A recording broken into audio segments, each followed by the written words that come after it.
I wonder how it'd go for me if I pretended to be a police officer. Well, only one way to find out. Prank phone call. I'm always good at these. Hello? Hello, this is the police. We're here to report that your car's been stolen. But I don't have a car. Or a driver's license for that matter. Well then your dog's been stolen. No, he's right here. Well then your other dog's been stolen. Nah, he's here too. Well then your other dog's been stolen. So is she, right here. Oh my god, Chris, why can't you ever let me have anything, dude? Romero? I mean, no, this is the police. This is Yep, I'm hanging up now. Yeah, okay. Romero, he's an awesome dude, he's on your PC. He likes to make reviews for the movies you see. And if you want to sub his channel, take it from me. It makes us all right to a big surprise and it probably hates you. Romero Movie News, Romero Movie News, Romero Movie News, Romero Movie News, Romero Movie News, Romero Movie News. Jackie Chan touched my wiener. Hey there guys and gals, it's me Romero for RMN, here to give you guys my review for the new comedy film, Let's Be Cops. This movie stars Damon Wayans Jr. and Jake Johnson as two friends in their 30s who aren't really going anywhere in life and they're living here in Los Angeles.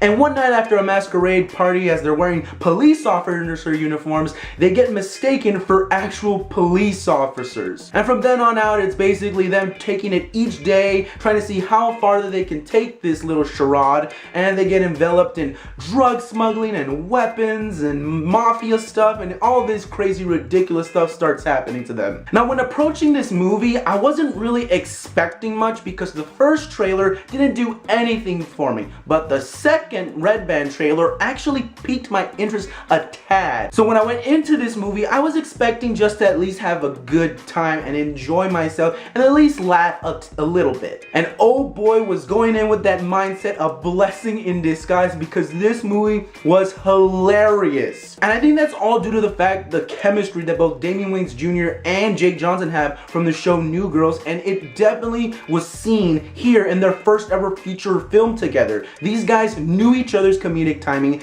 they played off each other really well, their banter was perfect, you could definitely tell they improv'd a lot through this movie, and you could just tell they were having a good time with these roles in this extremely ridiculous plot idea.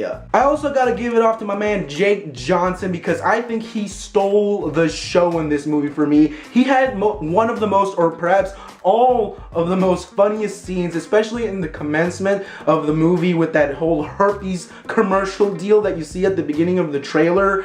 And that scene, seeing it in the big screen, was actually a lot more funnier than I expected it to be. And there's other various scenes in this movie with Damon Wayans Jr. and Jake Johnson that just serve for great comedic moments. There's one scene in particular that is my favorite between the both of them, and there's also one scene in the film that made me laugh out loud that features Damon Wayans Jr. and him having to take down a heavier set gentleman, as we see in the trailer. I won't spoil it what happens here, but let's just say that confrontation leads to a very hilarious moment in the film that just made me bust it out laughing in the theater. Now if there's one thing I could say there's a bit of an issue for me with this movie is its emotional tone. It sometimes doesn't know where it wants to be. And what I'm saying is that sometimes in this film you'd come off a really hilarious moment and then it would go into this kind of emotional character development scene in order to give the character some sort of connection with the audience, and that would throw me off a bit, and it'd be a little bit off-putting at sometimes because I didn't know how to go about reacting to that. You know, I just came off a hilarious scene and then you're giving me this emotionally toned scene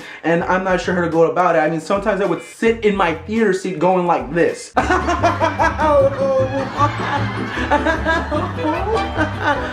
Oh, we're serious now. So yeah, the tone is a bit at times a little hard to deal with. It did make things awkward because I'd come off a funny scene and then you give me an emotional scene and my brain just didn't know how to react to that. But it doesn't happen that much in the movie, just a few scenes, but most of that, it just gets blown over because you're just having so much fun with both of these performances by these great comedic guys, and they just really knew what to do when it came to this. I mean, they know the plot is ridiculous and they know know that their roles and all of this situations is ridiculous, so they play off that, they roll with it, and you get a great comedic movie. Anyways, if I were to give this a rating, I'd give it a 3 out of 5, a solid C in my book. Definitely enjoyable, a nice pleasant surprise. It's not nothing special because the plot is extremely ridiculous, but both Jake Johnson and Damon Wayans work with that. They take this ridiculous plot, they roll with it, and you get a funny comedic delivery filled film. Anyways, I hope you guys enjoyed my review for Let's Be Cops. Make sure to leave me a comment down below. Let me know what's your favorite buddy cop flick. Mine has to be the Rush Hour series, but that's only because Jackie Chan touched my wiener, so yeah, we have history. Anyways, as always guys, remember, I've got your back, so you're on track. See you guys next time.